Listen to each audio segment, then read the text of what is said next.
그러므로 함께 하늘의 부르심을 받은 거룩한 형제들아, 우리가 믿는 도리의 사도이시며 대제사장이신 예수를 깊이 생각하라. 오래간만에 우리 시작됐기 때문에 교재 209쪽입니다. 209쪽 제4장 교회의 품위로 견인하시는 그런 내용으로 소개가 되어 있어요. 그래서 오늘 드렸던 자료에 보게 되면 28일자 우리 개혁신문에 게재되어져 있는 기고글이 소개가 되었습니다. 그래서 그 기고글은 우리가 지금 양대 언약이라고 하는 그런 통속 성경 개론을 우리 종교 개혁자들의 대소요리 문답하고 일치되었음을 이제 기록한 내용이기도 해요. 그렇기 때문에 특별히 신약 성경에 대한 그 부분을 이쪽의 두 번째 문단입니다. 신약 성경은 마지막 사람 예수 그리스도의 언약과 천상에서 성취의 내용이다. 신약 성경은 둘째 언약으로 타락한 자 가운데 택한 자를 구출하시어서 그들로 하여금 구원의 자리에 이르게 하셨다. 대요리 문답 30문이 있는 겁니다. 그래서 성경대로 성육신하신 그리스도는 복음서를 통해 계시되었다. 복음서는 통시적으로 예수 그리스도의 강탄, 고난, 죽으심, 부활 등의 이야기이다. 그리고 공시적으로는 중보자로서의 직임, 그리스도의 신분과 사역, 그리고 품위 등의 기독론에 관한 신학서이다. 그러므로 신약성경 가운데 복음서는 통시적으로는 사도신경의 두 번째 고백에 해당하는 성자 하나님에 대한 신조 내용이다. 주께서는 승천 전 성령을 보내주실 것과 땅끝까지 증인이 될 것과 재림하실 것을 약속하셨다. 통시적으로는 사도행전과 요한계시록을 통해 이를 이루신 이야기다. 그리고 공시적으로는 교회를 견인하시면서 복음서의 새 언약을 이루시는 교회론과 구원론 그리고 종말론에 관한 신학서이다. 그러므로 신약성경 가운데 사도행전과 서신서 그리고 요한계시록은 통시적으로는 사도신경의 세 번째 고백에 해당하는 성자 하나님의 천상사역과 성령 하나님에 관한 신조 내용이다. 성경 계시는 요한계시록 끝을 완성되었다. 중생된 성도는 오직 믿음으로 살 일이다. 우리 보통 개혁적인 강론을 하다 보게 되면 오늘 카스에도 소개된 내용이지만 하나님이 우리들한테 말씀으로 해가지고 이렇게 해가신다고 했다. 그러므로 우리는 그 말씀을 적용해서 이렇게 올바른 삶을 살아가야 된다. 이렇게 나왔어요. 우리들의 적용이라고 하는 그 부분이 나와져 있길래 이제 그쪽에 우리 성도는 오직 하나님의 말씀으로 깨달아 알고 믿어 경외하심을 믿는다. 이렇게 이야기를 했습니다. 성경 계시가 완성되어졌다는 이야기는 성경이 하나님의 언약대로 이루어가신다고 하는 원리가 선포되어졌고, 그러니까 그 성경을 진리로 믿는 우리들은 주님께서 이렇게 이루어 가시는구나 라고 하는 걸 믿는 거예요. 그게 이제 거룩한 삶에 이르는 성도의 삶입니다. 예수를 믿으면서 우리가 거룩에 이르지 못하는 삶은 결국 믿지 않기 때문에 그런 거거든요. 머리로 해가지고 뭘 믿는 것 같은데 마음으로 믿어지질 않아요. 마음으로 믿어지는 것이 우리 영적 예배라고 그렇게 이야기하는데, 우리가 마음의 변화를 받아 그리고 하나님의 선하시고 기뻐하시고 온전하신 뜻이 무엇인가 분별하는 상태, 그것이 영적 예배의 출발이라고 이제 그렇게 했잖아요. 그 영적 예배의 시작이라고 하는 그 이야기는 우리가 적용하는 것이 아니라 하나님께서 우리들의 마음을 변화시켜가지고 그 말씀을 믿어지게 하고, 그래서 그걸 경영하게 하시는 것까지 하나님께서 하신다는 거예요. 그게 우리가 4대 신학을 통섭했던 실천신학적인 개념입니다. 실천신학은 인간이 뭘 해서 되어지는 것이 아니라 하나님께서 그렇게 하게 하신다고 하는 사실을 믿고 거룩한 삶을 살아가게 되어지는 예수 그리스도의 형상을 닮아가는 일이 성경대로 믿는 우리들의 신앙생활이다. 이걸 계속 지금 강조를 다 하고 있는데 히브리서의 내용이 이제 품위로의 견인 아닙니까? 이 교회의 품위. 교회의 품위라고 하는 것은 예수 그리스도의 기독론에서는 예수님의 품위가 언급이 되어져요. 그럼 예수님은 교회의 머리로서의 그런 그 품위를 가지고 있다고 한다면 그의 몸이라고 해가지고 품위에 떨어져 있는 부분이 아니겠죠. 머리에 붙어져 있는 교회라고 한다면 머리이신 그리스도가 가지고 있는 그런 그 품위는 주님의 몸된 교회의 품위로도 그대로 성취가 되어진다고 하는 개념으로 소개가 되어졌기 때문에 히브리에서 유다서까지는 대부분 일반 서신으로서 천상에 계신 예수 그리스도께서 성령을 보내셔서 지상 사역을 통해 언약하신 대로 몸된 교회의 품위로 교회를 견인하심으로 예수와 구약에 언약되어진 그리스도이심을 증거하시는 내용이다. 우리는 그 히브리서로부터 유다서까지의 그 내용이 일반 서신인데 그것이 주님이 어떻게 주님의 몸된 교회를 친히 견인하시는가 이런 걸 우리가 이제 구약의 언약대로 남은 자의 그런 그 예로 해가지고 구약에서 설명이 되어지는데 신약 성경에서는 이기는 자로서의 이제 그런 걸 성취의 모습을 보여주고 있죠. 그것이 우리가 남은 자와 이기는 자에 대한 그런 그 예화라고 이렇게 이야기를 했어요. 이기는 자를 이긴 자라고 해가지고 모든 이단들은 자기네들이 이긴 자라고 그러는데 전부 가짜입니다. 이기는 자예요, 이기는 자. 왜냐하면 지금 견인 중에 있기 때문에 그래요. 주님께서 늘 붙들어가지고 우리를 견인해 가시고 있기 때문에 거기서 이긴 자가 나오면 죽어야 돼. 그 사람은 죽어야 돼요. 근데 벌써 이제 감옥에 들어가서도 살겠다고 이제 내보내달라고 청원을 하고 그러잖아요. 그 이긴 자가 그래요. 이긴 자는 죽은 거예요. 이제 이미 모든 자기 육체적인 삶이 끝난 거예요. 그런데 뭘 살겠다고 그 땅덩어리니 뭐니 해가지고 부동산 투기를 갖다 하고 성도들한테 그 돈을 갖다 각출을 갖다 하고 이런 그 인간 말종 중에 가장 말종입니다. 그리스도의 이름으로 해가지고 도둑질을 하는 인간들이. 그런 그걸 사람들은 지금 엄청나게 지금 대대적인 공격이 해오고 있어요, 지금. 신천지가 다시, 이제는 공인됐잖아요. 그리고 심지어 그 이름 밝히지 않은 거는 청와대에 근무하시는 분의 이름이 있기 때문에 그걸 우리 공개를 못했다. 이렇게까지 해가지고 이제 공격을 갖다 해들어오고 있거든요. 그냥 깨어져 있지 않으면 같지 않은 이단한테도 다 넘어가는 성도일 수밖에 없어요. 강제로 해가지고 그건 안 돼요. 그 사람 만나지도 말아요. 집에 들이지도 마세요. 이런 방법으로 진리를 이기는 게 아니거든요. 우리가 진리로 무장되지 않으면 성령의 검으로 공격을 할 수가 없어요. 성도가 가지고 있는 유일한 무기가 성령의 검인데 말씀으로 가지고 휘둘릴 검이 없는데 무슨 믿음의 방패만 가지고 된다고요? 수동적인 신앙생활은 가능한지 모르겠죠. 그러나 유일한 성도의 공격무기인 성령의 검으로 해서 이기는 것은 하나님의 말씀이 이게 계시의 말씀으로 이렇게 이해가 되어지고 그리고 이것은 온전히 다 언약대로 이루어졌다고 하는 것이 우리들한테 계시되어졌기 때문에 우리는 그걸 믿고 살아간다 라고는 확신이 있지 않으면 자꾸 옆에서 충동해요.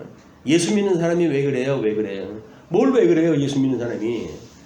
예수 믿는 사람이라고 온전한 사람이 어디 있습니까? 지금 지어져 가는 건데. 그러니까 그런 그 담력이 있어야 그래 너는 열심히 그렇게 살아. 난 아직 믿음의 분량이 이것뿐이 안 돼. 라고 그냥 자기 고백으로 하면 돼요. 근데 그 사람 앞에 나를 자랑하려고 그렇게 하려고 하니까는 그걸 고백을 못하는 거죠. 나는 믿음이 이것밖에 안 돼. 그럼 될 거 아니겠어요. 근데 그러기에는 왠지 이 미연이 쓰질 않는단 말이에요. 말씀을 우리가 꽤나 잘한다고 소개가 되어져 있고 이야기를 하면서 나는 믿음이 그거밖에 안 돼라고 하는 것에 대해서는 매우 우리가 위기의식을 느껴요. 믿음은 선물이기 때문에 성경을 우리가 아무리 많이 알아도 믿음이 적은 건 적은 거예요. 목사가 성경을 안다고 해서 믿음이 제일 큽니까? 안 그래요. 그런 걸 우리가 신앙적인 고백을 하나님 앞에 솔직하게 할 이유가 있다. 그렇게 되면 이제 그 견인하시는 그리스도를 만나게 되어지고, 두 번째 문단에 예수 그리스도께서는 성천하여 영원하신 하나님 우편에 좌정에 계신다. 이건 뭐 역사 불변의 진리죠. 그리고 영원한 천상 사역에 대해 지상 교회에 침투한 대적과의 선한 싸움에 대해 시공형적으로 포월한 교회의 품위를 증거하신다.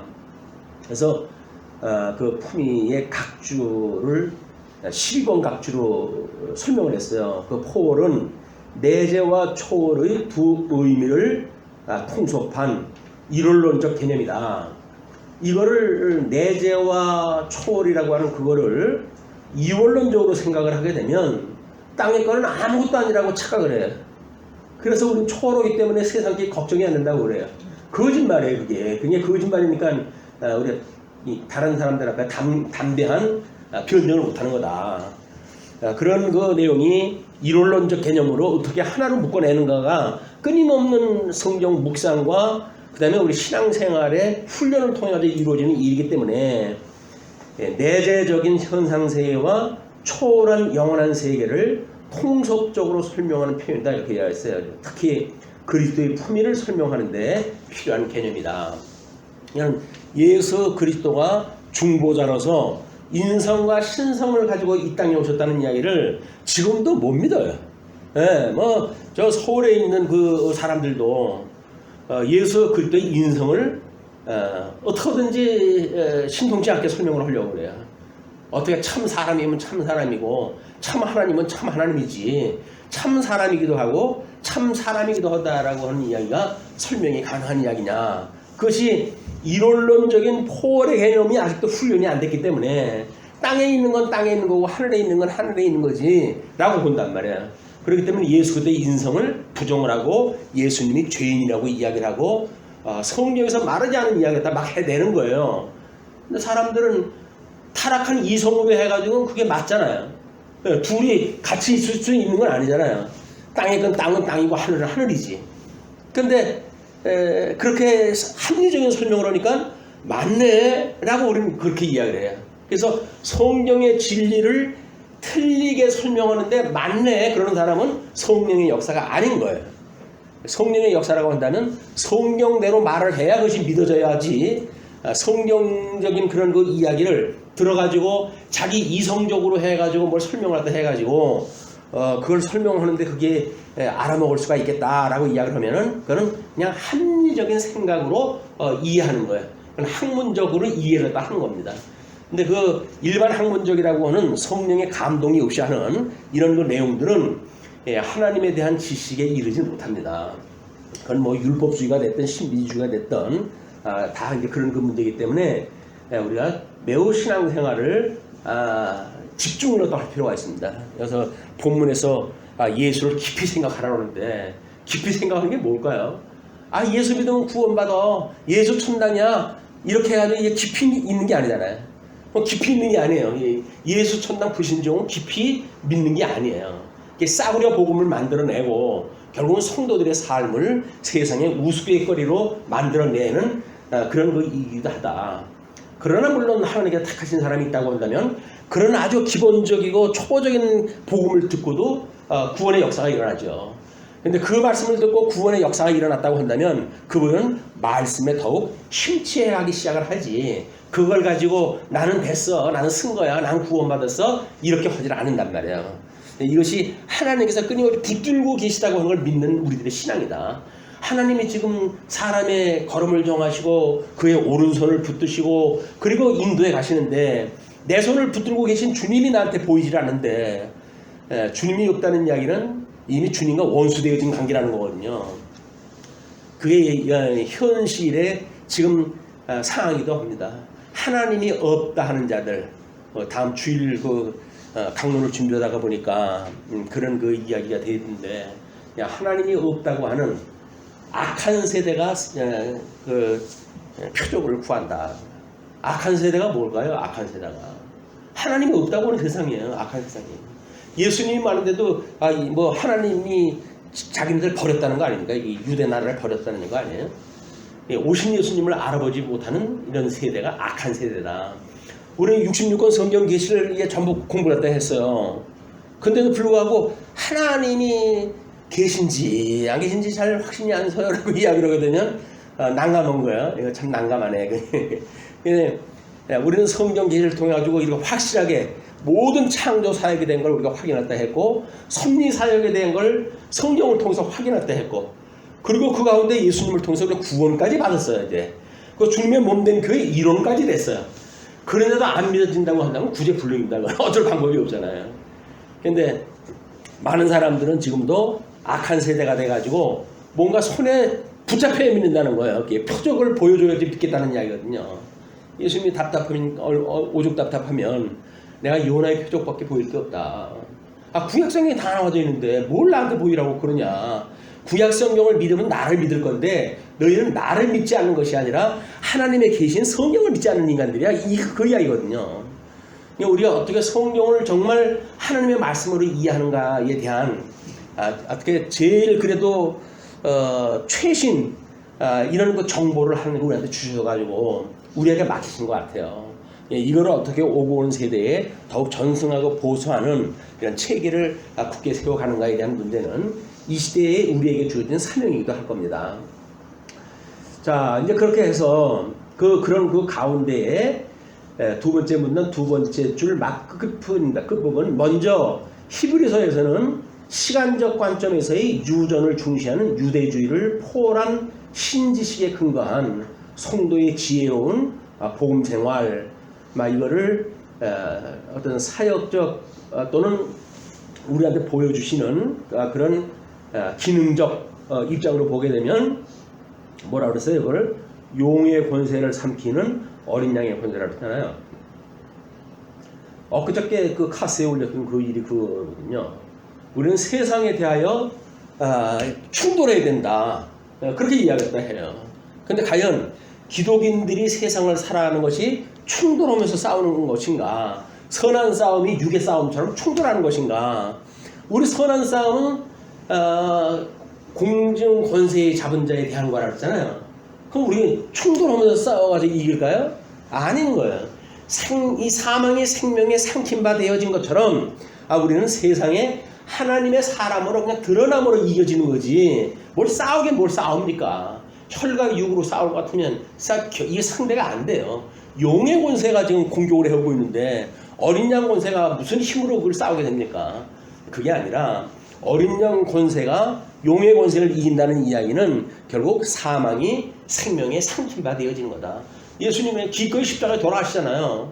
죽여라 그래. 죽어라. 그것이 사망이 생명에 삼킨 바 되어지는 거예요.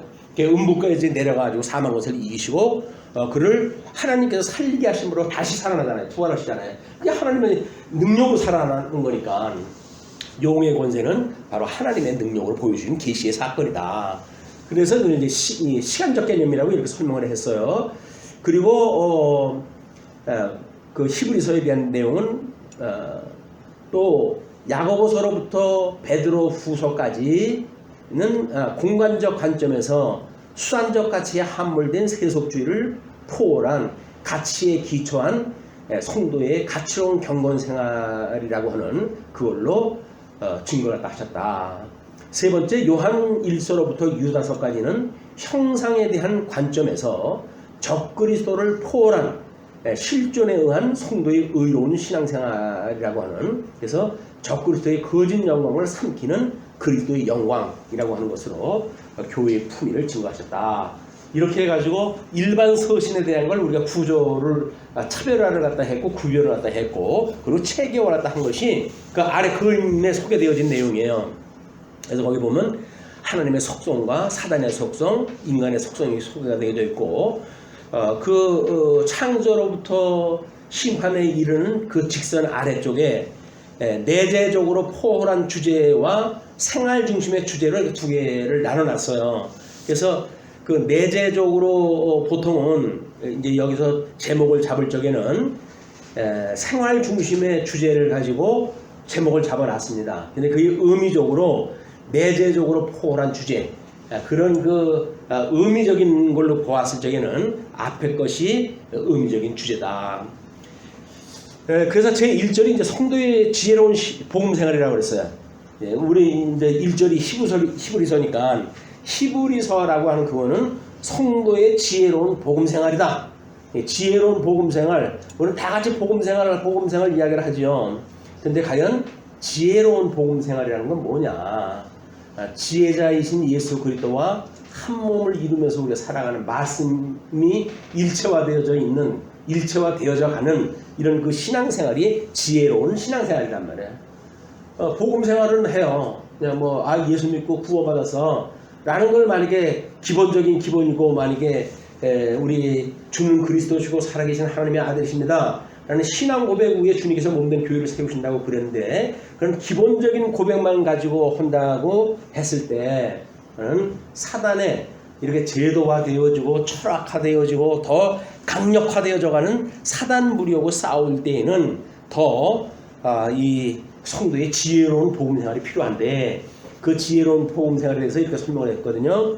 히브리서의 전체 내용은 성령께서 세우신 교회를 유대주의를 포괄한 신지식에 근거한 성도의 지혜로운 복음생활로 증거하는 사역을 통해 교회를 견인하시는 복음 증거 내용이다. 그러면 유대주의를 포괄한 유대주의가 지금 예수님을 만나지 못해가지고 구약성경적 관점에서 유대주의에 머물러져 있는데, 그렇다고 해서 우리가 어떤 사람은 신약성경이 이제 기록되어졌기 때문에 구약성경은 필요 없다, 이렇게 주장하는 현대 신학자들이 있어요.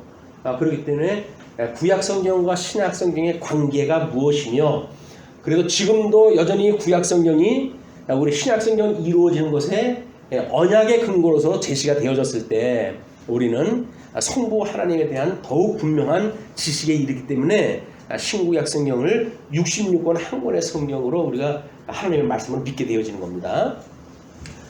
그리고 그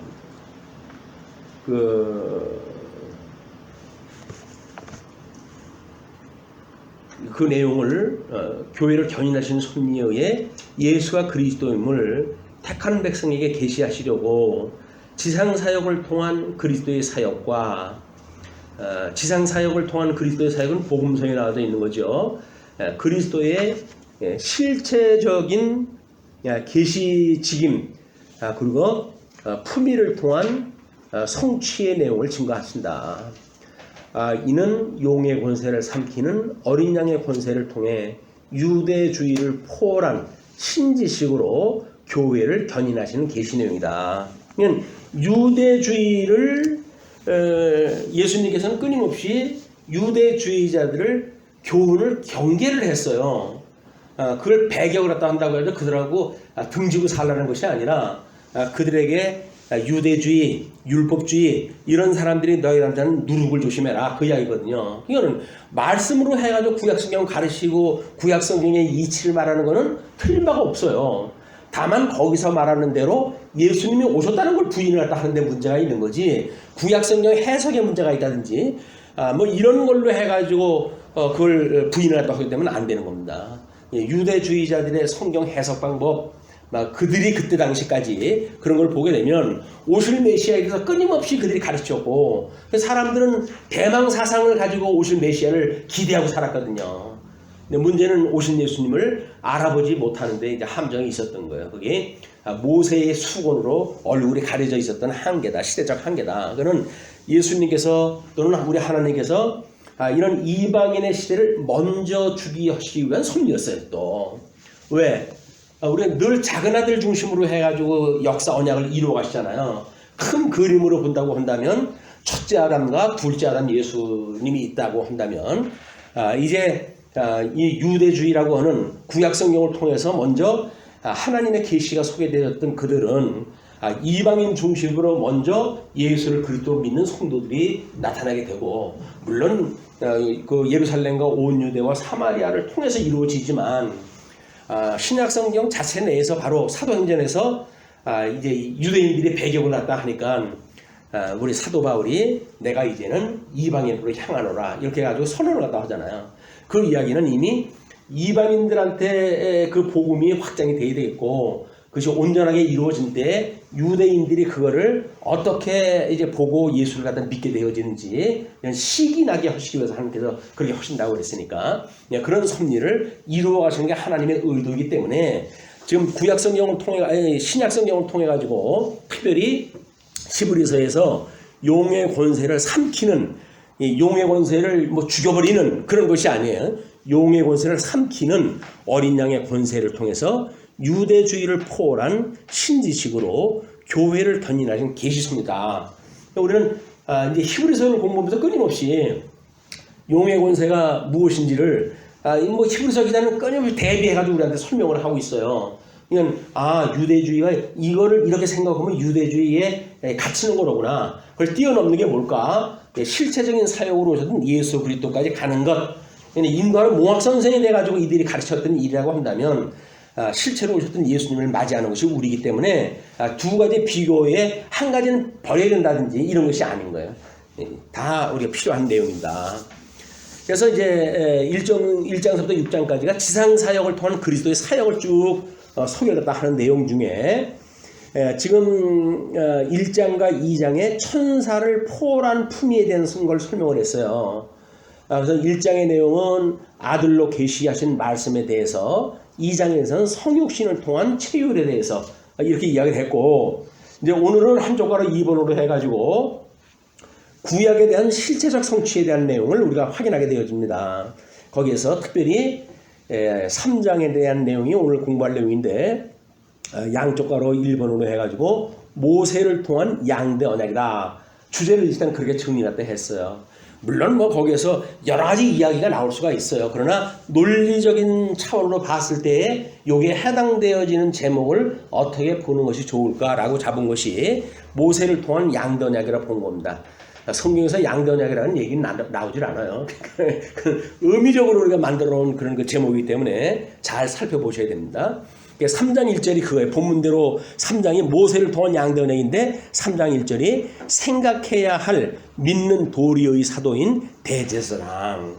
우리가 하늘의 부르심을 받은 거룩한 형제들이에요. 하늘의 부르심을 받은 거룩한 형제들. 하늘의 부르심이라고 하는 그 이야기는 하늘에 계신 하나님의 사역을 의인화해가지고 표현하는 겁니다.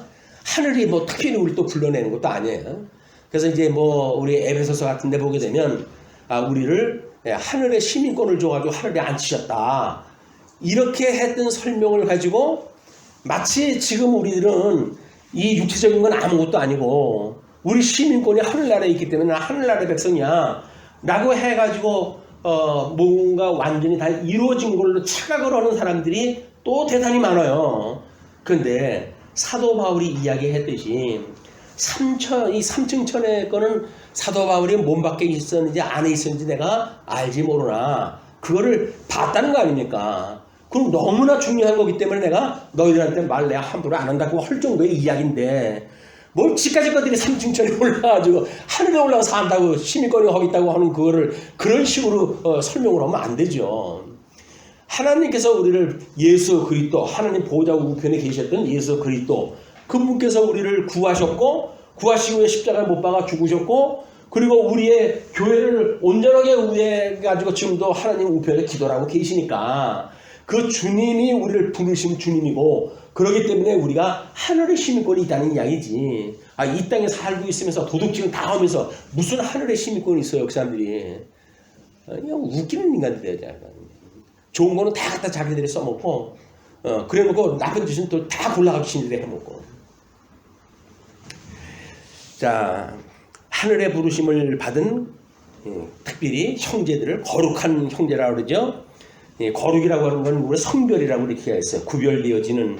그래서 이렇게 세속적으로 구별되어진, 우리는 이걸 작은 의미로 해야죠. 시간적 개념으로 유대주의로부터 구별되어진 이런 개념으로 보시면 될 것 같아요. 그래서 형제들아 우리가 믿는 도리의 사도이시며 예수님을 사도라고 설명을 하잖아요. 그 사도라고 하는 그 이야기는 이 사도라고 하는 이야기가 하나님이 보내심을 받은 그런 뜻이라 그랬어요. 그림표의 아래쪽에 보시게 되면 모세는 비록 구약에서 직접 사도로 불리지는 않았으나 이제 내가 너를 바로에게 보내요 라는 표현 등으로 보아 출애굽기 3장 10절 70인역에 나온 이야기인데 모세가 사도적인 역할을 수행하였음을 알 수가 있다. 모세가 지가 그냥 혼자 잘나가지고 한 것이 아니라 하나님께서 보내가지고 일을 갖다 했다는 거예요. 그러니까 보내심을 받은 사람이라고 하는 뜻이 사도니까 그런 맥락으로 봤을 때 예수님도 하나님 앞에 보내심을 받아가지고 오신 거 아니에요. 그렇기 때문에 사도라고 하는 이름을 그런 뜻으로 이야기를 해야지 그거를 또 뭐 이제 예수님이 세우셨던 사도들 그거하고 같은 맥락으로 이해를 하고 그래서 그 사도 시대 때의 그 사도의 역할이 성경이 끝나고 나서도 이루어진다고 생각이 들어가지고 신사도 운동이니 이런 쓸데없는 일들을 주장하는 사람들은 하나같이 성경을 모르는 사람들이에요. 뭐 신사도가 어디 있습니까? 헌사도가 있고 새사도가 있나? 이 사람들이 성경을 자기 맘대로 그렇게 왜곡을 갖다 하는 이 사건이기 때문에 경계하지는 않으면 안 됩니다. 여기서 대제사장이신 우리들을 위해 가지고 직접 오셔가지고 1장과 2장에 소개되어졌던 그런 바에 의할 것 같으면 그렇게 도리의 사도이시며 대제사장이신 예수를 깊이 생각하라. 생각이 끊임없이 우리들한테 묵상이 되어지는 겁니다. 묵상. 하나님의 그 말씀이 뭐 주야로 묵상을 하고 하는 일들이 뭐예요?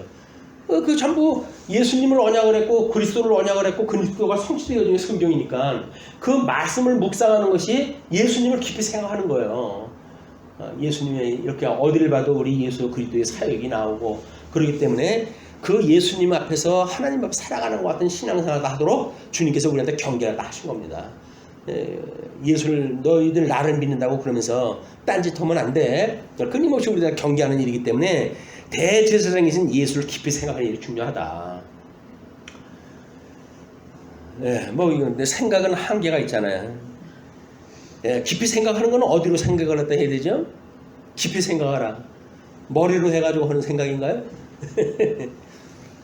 우리가 마음이라고 하는 게 뭐라 그랬어요? 생각과 기억과 감정이 깃들여져 있는 곳. 그걸 우리가 마음이라고 그랬고, 그러니까 예수 그리스도의 생각은 우리 마음으로 하는 마음으로. 그 마음으로 한다는 이야기는 깨달으면 끊임없이 깨달아야 그게 생각을 하는 거지. 머리로 기억을 갖다 해낸다든지 암기를 한다든지 그런 걸로 해가지고 지금 우리 깊이 생각하는 게 아니에요. 어떻게 깨달아지는가에 대해서 포커스를 바꿀 필요가 있다. 이런 생물학적 이해 그거로부터 인격적 이해, 신앙적 내적 이해 그런 쪽으로 우리들의 생각의 범위를 자꾸 깊이할 필요가 있는 겁니다. 머리로 하는 건 깊이할 필요 없어요. 이거 바로 두 명이 여기에 있는데 뭐 깊이할 거 뭐 있어요. 근데 나도 내 속을 모르잖아요. 이 마음의 깊이가 얼마나 깊은지. 그러니까 깊이 생각하는 이야기는 내가 진짜 내가 믿는 거 맞냐? 이런 걸 자기밖에 모르니까 하는 걸. 지어져가는 성전인 거 내가 맞냐? 그래서 내 안에 성령이 내주한다는 걸 내가 믿냐? 성령 하나님을 믿지 않으면 예수님 믿지 않는 거죠. 예수님 믿지 않으면 예수님 보내신 하나님 믿지 않는다는 거예요. 근데 이걸로는 우리 야트막 두뇌에서 나오는 그걸로 해가지고는 신지시 어떻고 뭐 우리는 빠삭하니까 그러니까 그게 마치 우리들의 믿음이라고 착각을 한단 말이에요. 이 깊이 생각하라. 끊임없이 하나님 말씀을 묵상을 갖다 해가지고 내 안에 그리스도가 계심을, 내 안에 성령이 함께 하심을, 내가 지어져가는 성전임을 끊임없이 우리가 기억해내는 일은 중요하다. 자, 그리고 이제 뭐 이거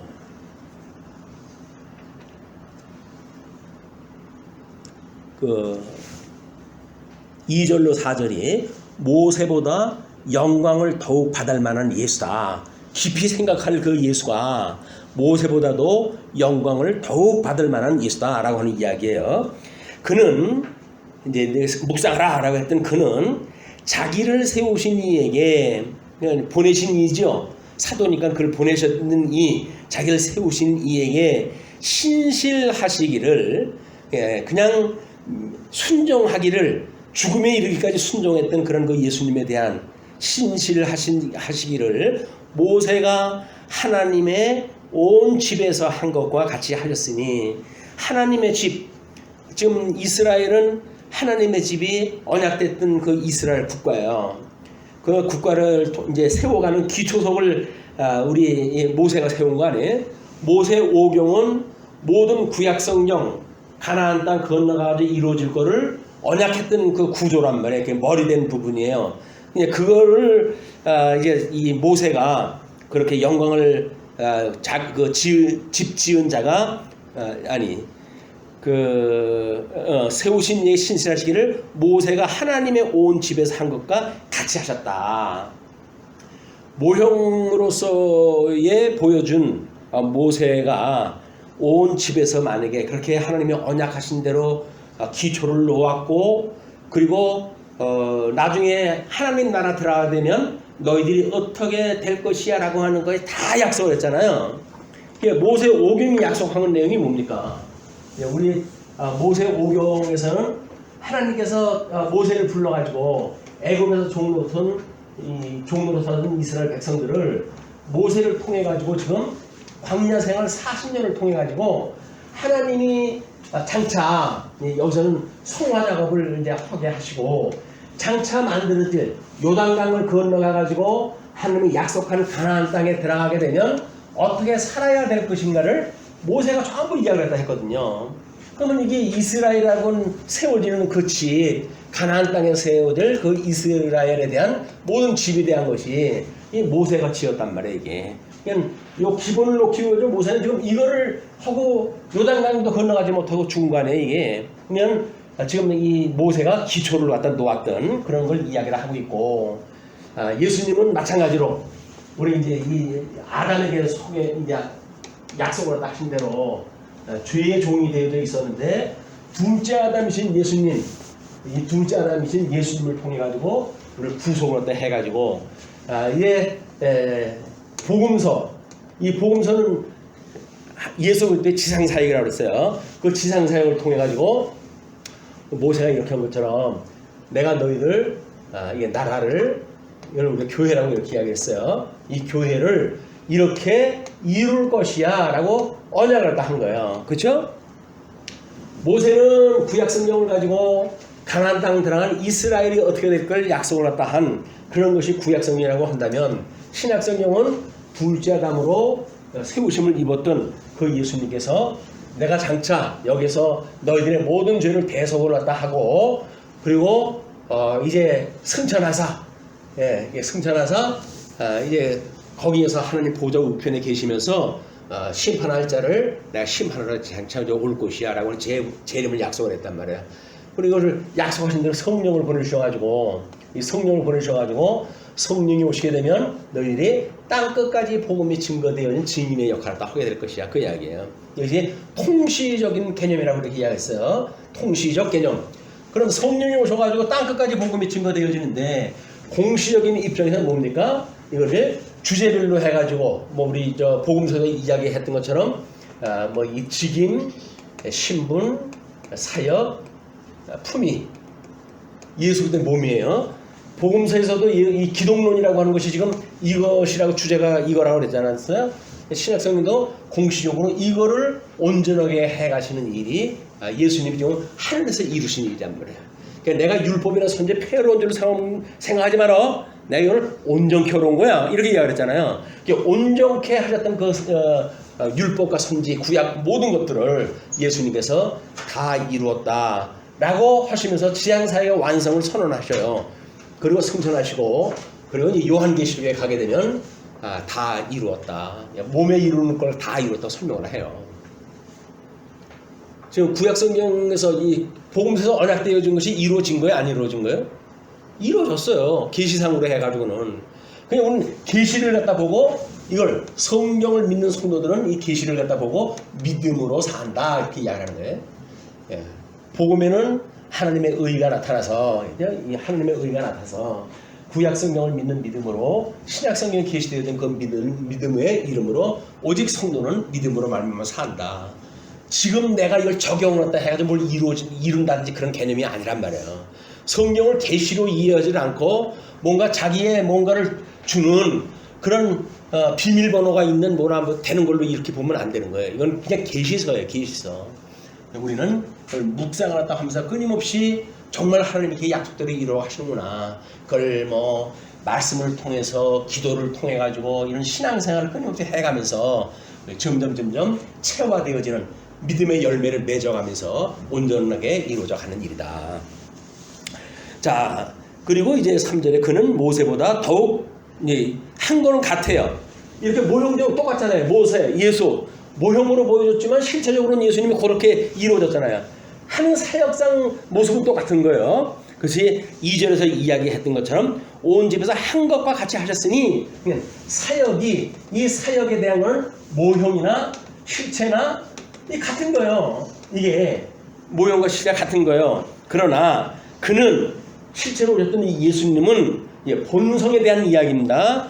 그 예수님은 모세보다 더욱 영광을 받을 만한 것이 마치 집 지은 자가 그 집보다 더욱 존귀함 같으니. 모세는 집을 짓는 걸 가지고 지금 소개가 되어졌잖아요. 근데 예수님은 이 집 지은 자, 집을 직접 지은 자가 된 거지. 내가 이 건축 후에 너희들이 집을 짓게 되면 그거를 풍파함으로써 무너지지 않게 할 것이야 라고 이야기를 했듯이 예수님은 집을 실체적인 집을 짓는 자. 그렇기 때문에 그는 마치 집 지은 자가 그 집보다 더욱 존귀한 것 같다. 그래서 이게 본성적인 걸로 해가지고는 사역은 동일하지만 예수 그리스도의 이런 그 사역은 동일하지만 신분이라든가 품이라든가 이런 것들은 지금도 물론 포함되겠죠. 세세라는 걸 이야기를 했으니까 이런 거는 더욱 다르다, 뛰어나다 그런 그 이야기예요. 예.